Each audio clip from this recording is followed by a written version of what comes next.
Bienvenue à toutes et à tous sur votre chaîne d'information en continu. Tout de suite, les titres qui marquent l'actualité du jour et on vous parle de ce salon présentant des produits véganes à Calais qui a été annulé vendredi dernier. La raison, selon les organisateurs, c'est une série d'opérations visant à semer le trouble et à perturber l'ordre public. Cette annulation se place dans un contexte particulier. Il fait suite aux dégradations récentes d'établissements vendant de la viande et du poisson à Lille, des actes qui auraient été perpétrés par des militants véganes. L'organisatrice du salon vegan à Calais ne cache pas son désarroi. Elle pensait, dit-elle, organiser un événement plutôt confidentiel autour des produits d'artisans locaux. Et elle milite en tout cas pour le respect de chacun aujourd'hui. Nous l'avons jointe par téléphone. Toutes les personnes qui apparemment qu'on dérange ou qui nous aiment pas ont découvert l'existence de ce festival et ont décidé que alors maintenant j'entends une nouvelle version, a priori ne venait pas pour être violent mais pour discuter, et nous on est totalement ouvert à la discussion, il n'y a pas de souci, on n'est pas des gens violents, on ne cautionne pas les actes de vandalisme sur les boutiques. D'ailleurs, des boutiques véganes ont été attaquées aussi. C'est lamentable. Non, on n'est pas d'accord avec ça. On ne veut pas de ça. On veut que les gens puissent vivre les uns à côté des autres, même s'ils ne sont pas d'accord. Un restaurant pour aider les jeunes souffrant de troubles psychiques, c'est le projet qu'a monté le pôle de santé mentale de la vallée de la Lys et l'établissement public de santé mentale de Lille Métropole. La ville d'Halluin leur a ainsi gracieusement prêté l'estaminet du moulin.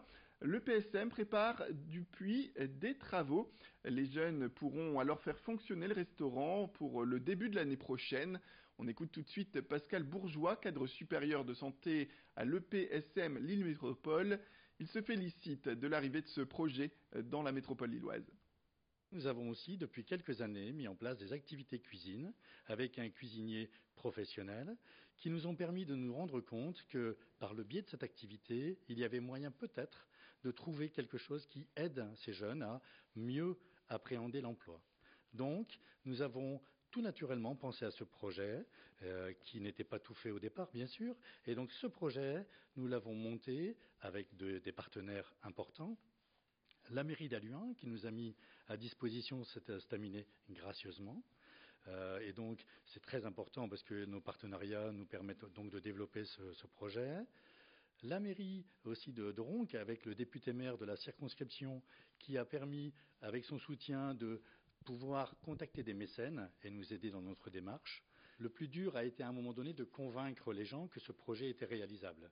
Et notamment dans la démarche que nous avions d'avoir des fonds privés, car nos établissements aujourd'hui n'ont plus les moyens financiers d'engager ce type de projet. Et donc, si l'on veut être créateur et novateur, il nous faut trouver des budgets autres, en dehors des fonds publics. La fibre optique continue son déploiement dans la région. Pour en parler, nous avons reçu sur ce plateau Alain Veil, le PDG d'Altis France, anciennement SFR Group. L'occasion de revenir sur l'importance que revêt le très haut débit pour la firme et la volonté de SFR de connecter d'ici les prochains mois le plus de clients possible. On est numéro 1 dans le très haut débit dans toute la région. Dans tous les Hauts-de-France, à Lille aussi, parce qu'il y a un réseau câble historique qui est très important. Donc tous les abonnés au câble, dans quelques mois, seront des abonnés à la fibre totale sans qu'il n'ait rien à faire, puisqu'on modernise ce réseau.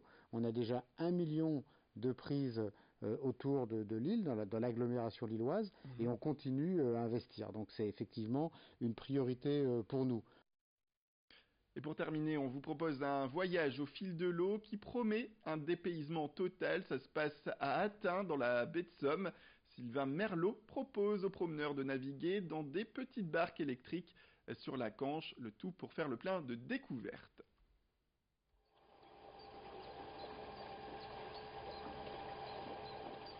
C'est au cœur d'un espace naturel que Sylvain Merlot a décidé de lancer son activité de location de barques électriques sur la Canche.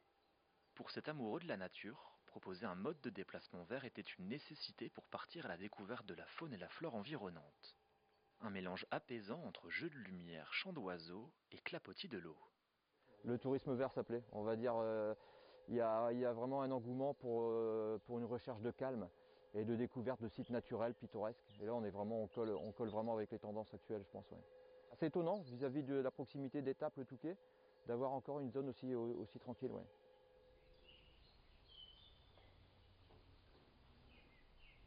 Ouais, même sans motorisation, dans le sens du courant, on peut se laisser bercer facilement. Si on veut vraiment découvrir la nature et puis observer les animaux sans les effrayer, on peut couper le moteur. Rien que la vitesse, le courant de la rivière vous guide tranquillement en restant bien dans l'axe sans problème de navigation. Donc c'est l'une des possibilités que je conseille aux gens de faire, quoi. Profiter de la descente du courant pour couper le moteur.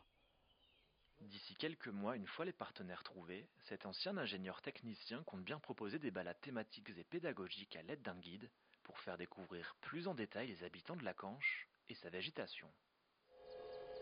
Alors puis là, le long de la Canche, on a la chance d'avoir toute la collection de sols, des sols blancs, des sols tortueux, des sols cassants. On a vraiment une végétation qui est assez typique. Ça fait du bien d'avoir des petits moments de pause dans sa vie, avoir un petit retour au calme.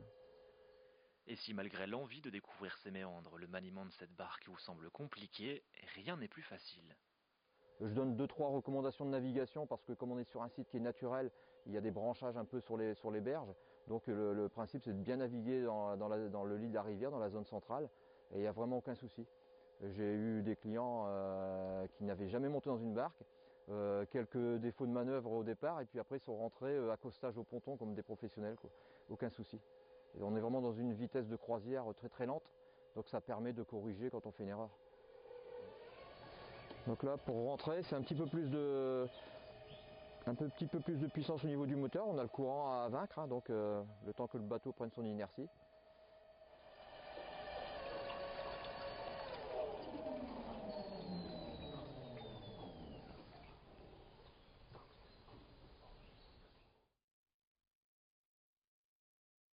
Voilà, c'est la fin de cette édition. Merci à toutes et à tous de nous avoir suivis. Restez avec nous, l'information continue.